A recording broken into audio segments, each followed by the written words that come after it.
Aucun avion ne peut s'y poser, aucun bateau ne peut y accoster, aucun véhicule ni aucune personne ne peuvent s'y rendre sans autorisation d'Israël ou de l'Égypte. Vous l'aurez compris, il s'agit de la bande de Gaza, la plus grande prison à ciel ouvert au monde, qui vit sous blocus depuis plus de 10 ans.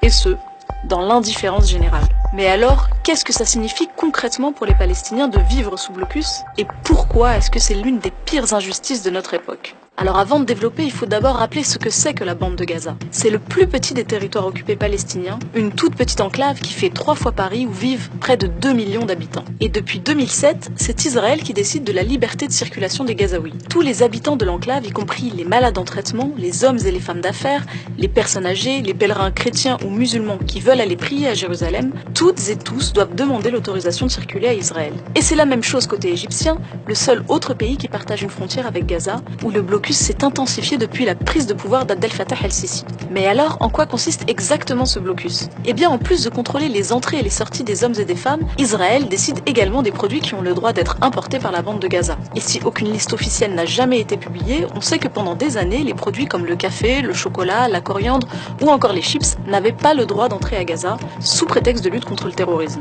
Et évidemment, Israël a aussi décidé d'interdire l'importation de ciment, ce qui a ralenti considérablement la reconstruction après l'offensive de 2014. Mais ce n'est que la partie la plus médiatisée du blocus qui a en réalité un impact sur le moindre mouvement des Gazaouis. Et la nouvelle arme utilisée par Israël pour faire pression sur les Palestiniens, c'est l'électricité.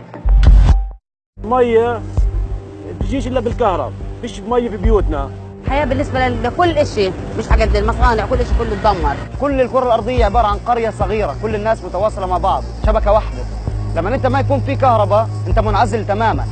Un enfant de 11 ans qui vit à Gaza n'a par exemple jamais connu ne serait-ce qu'une seule journée avec 12 heures d'électricité. Puisque c'est Israël qui décide ce qui entre et ce qui sort, c'est aussi Israël qui fournit la bande de Gaza en électricité, et les Gazaouis ont droit en général à 8 heures d'électricité par jour, sauf quand l'occupant décide de réduire la fourniture à 2 ou 4 heures. Et les conséquences du manque d'électricité sont connues, sur les hôpitaux qui ne peuvent plus fonctionner, sur les usines de désalinisation de l'eau qui ne peuvent plus fournir d'eau potable. Conséquence, 95% de l'eau courante n'est pas potable dans la bande de Gaza. Et concernant les entreprises, sans électricité, elles sont obligées de cesser leur activité. Aujourd'hui, la bande de Gaza a le taux de chômage le plus élevé au monde. 44% de la population active et 60% des jeunes y sont sans emploi. Mais ce n'est pas tout. Israël a également délimité des zones interdites à l'intérieur de la bande de Gaza, ce qu'on appelle les zones tampons. Pour le secteur agricole, ce sont des zones qui sont tout simplement interdites aux Gazaouis et où les soldats israéliens n'hésitent pas à tuer les agriculteurs qui les franchissent. Ces zones tampons auraient réduit les terres agricoles de Gaza d'au moins 30%.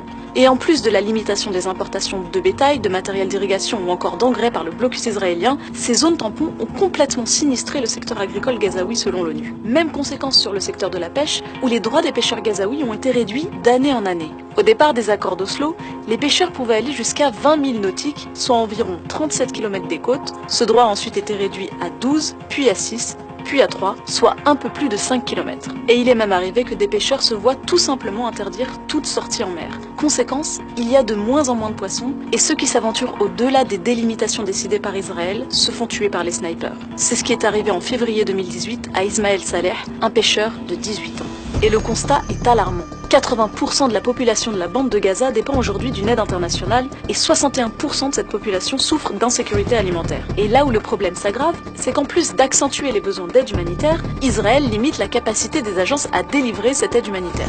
C'est la raison pour laquelle l'ONU a qualifié ce blocus de punition collective. Et tout ça, c'est sans parler des 3 dernières attaques israéliennes qui ont, en plus des pertes humaines, causé des dégâts matériels considérables, dont la reconstruction est toujours bloquée. En 2016, environ 50% des bâtiments détruits en 2014 n'avaient toujours pas été reconstruits.